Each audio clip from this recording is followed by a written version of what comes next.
প্রিয় দর্শক, আপনারা সবাই কেমন আছেন?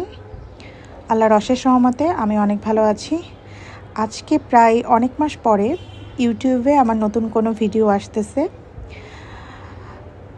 আসলে বিভিন্ন ব্যস্ততার কারণে ভিডিও আমার আপলোড দেওয়া হচ্ছিল না। তো এখন থেকে চেষ্টা করব আপনাদের সাথে ভিডিও প্রতিনিয়ত আপলোড করার। আপনারা আগে আমাকে যেভাবে সাপোর্ট করেছিলেন, আমি আশা রাখি আপনারা আবার আমাকে সেভাবে সাপোর্ট করবেন। আজকে আমি বাসায় গরুর মাংস রান্না করছিলাম, তখন হঠাৎ করেই মনে হলো যে অনেক দিন তো আমি ইউটিউবে ভিডিও আপলোড করি না।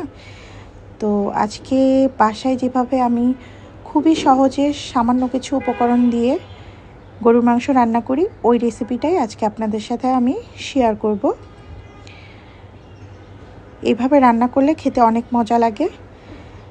বেশিরভাগ মানুষই এইভাবে এই মাংসটা রান্না করে থাকে। যারা এখনও এভাবে রান্না করেন নাই, যেমন ব্যাচেলার ভাইয়ারা বা নতুন যে আপুরা রান্না করতে জানে না, তারা চাইলে এভাবে শর্টকাটে গরুর মাংস রান্না করে নিতে পারেন। তাহলে মূল রান্নায় যাওয়া যাক। আপনারা সবাই আমার পাশেই থাকবেন। আজকে একদম হাতে মেখে ঝটপট গরুর মাংস রান্না করে দেখাবো। আমি সবসময় বাসায় যেভাবে রান্না করে থাকি ঠিক সেভাবেই রান্না করে দেখাবো। প্রথমে নিয়ে নিব গরুর মাংস।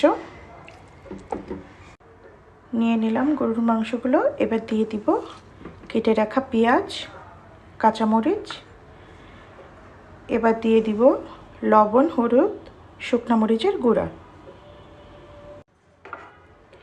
এবার দিয়ে দিব গরম মশলা। এখানে আছে তেজপাতা, জিরা, এলাচ, দারচিনি, লবঙ্গ আর কালো গোলমরিচ। সব কিছু আমি গোটা দিয়ে দিলাম। এবার আমি দিয়ে দিব পর্যাপ্ত পরিমাণে সয়াবিন তেল। তারপরে দিয়ে দিব কিছুটা পরিমাণে সরিষার তেল।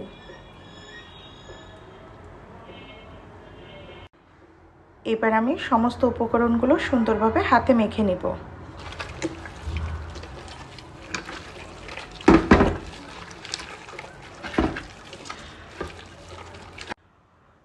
সব কিছু আমি সুন্দরভাবে হাতে মেখে নিয়েছি। এবার দিয়ে দিব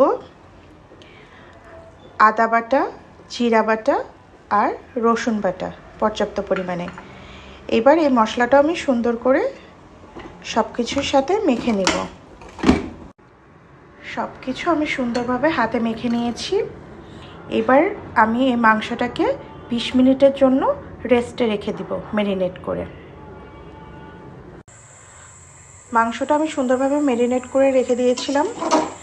এখন আমি চুলার গ্যাসটা অন করে দিয়ে মাংসটাকে সুন্দরভাবে কষিয়ে নেব।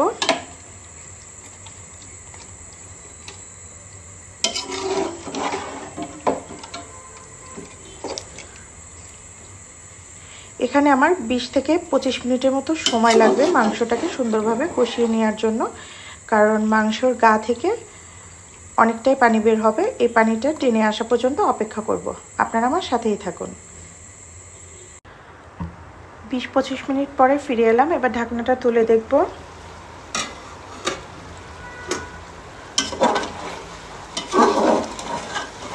মাংস থেকে সম্পূর্ণ পানি টেনে গিয়েছে, তেল উপরে ভেসে উঠেছে। আমরা সুন্দর করে মাংসটাকে কষিয়ে নিলাম।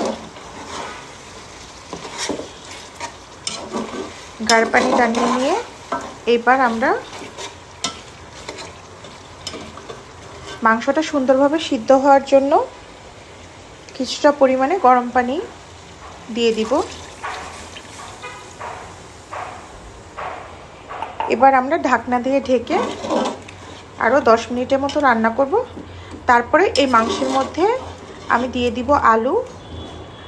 আমার বাচ্চারা আলু খেতে অনেক পছন্দ করে, এই জন্য আমি আলু দিব। আপনারা চাইলে এখানে আরেকটু পানি বাড়িয়ে দিয়ে একবারে ঢাকনা দিয়ে ঢেকে রান্নাটা শেষ করতে পারেন। আমি এবার ঢাকনাটা দিয়ে আরও 10 মিনিটের জন্য অপেক্ষা করব।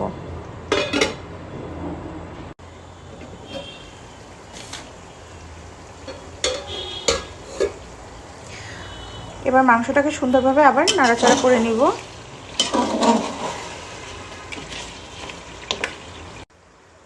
মাংসটাকে সুন্দরভাবে কষানো হয়ে গেছে। এবার আমি দিয়ে দিব আলু। আমার বাসায় সবাই খুব আলু পছন্দ করে, এই জন্য আমি একটু বেশি পরিমাণে আলু দিয়ে নিলাম। আপনারা চাইলে আলুটা দিতেও পারেন, নাও পারেন।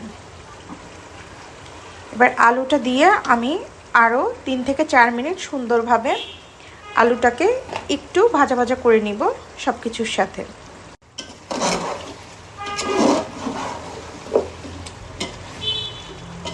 আমি আরও 2 থেকে 3 মিনিট সুন্দরভাবে কষিয়ে নিব।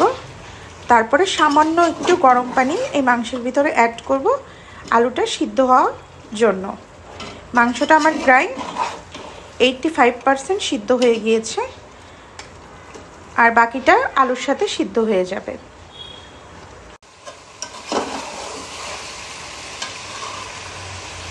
এবার আমি সামান্য পরিমাণে গরম পানি দিয়ে দিব।